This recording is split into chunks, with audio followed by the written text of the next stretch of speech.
Bonjour au peuple congolais, ici c'est votre médium Jetelé. Message Oyo, il faut qu'on partage yango massivement. Je suis médium homme de nuit. Je communique avec des morts. C'est un don du Seigneur, peuple congolais. Car message Oyo, il faut surtout qu'on partage yango massivement. Car na poto et Afrique, batumingi bakomi à laliboye, à lamukite, à koufi. Qu'est-ce qui se passe? De Kolangaï, explication est là.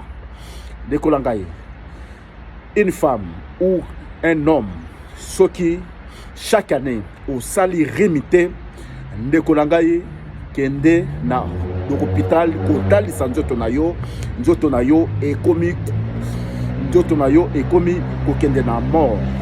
De Kolangaï, solution.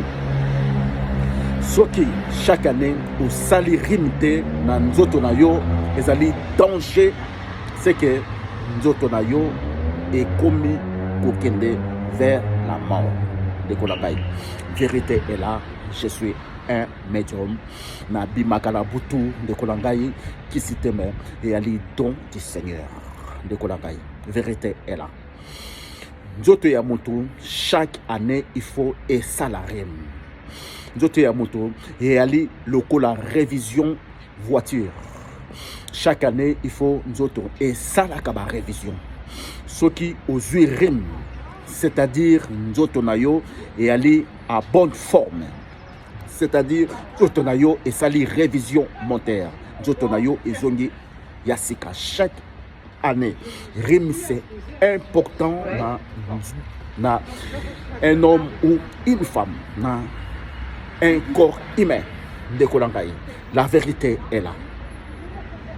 Ce qui aux urines, ma fièvre wana, ma passi wana, nyonso wana, ezali nzoto na yo ezali révision. C'est très important.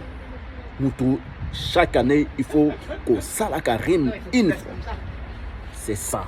La vérité est là.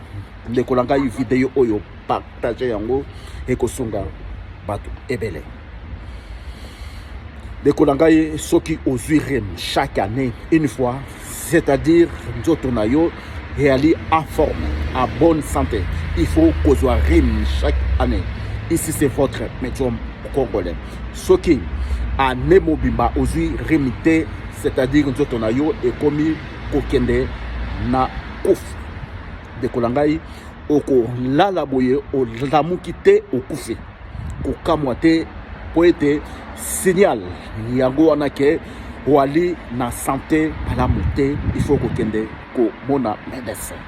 Vérité yango yo en tant que médium, vérité oyo ekosunga batu ebele. Chaque année ceux qui osent rimter moi si tomobali kende ko mona médecin. Merci à vous et si c'est votre médium Jetelé. Ciao, au revoir.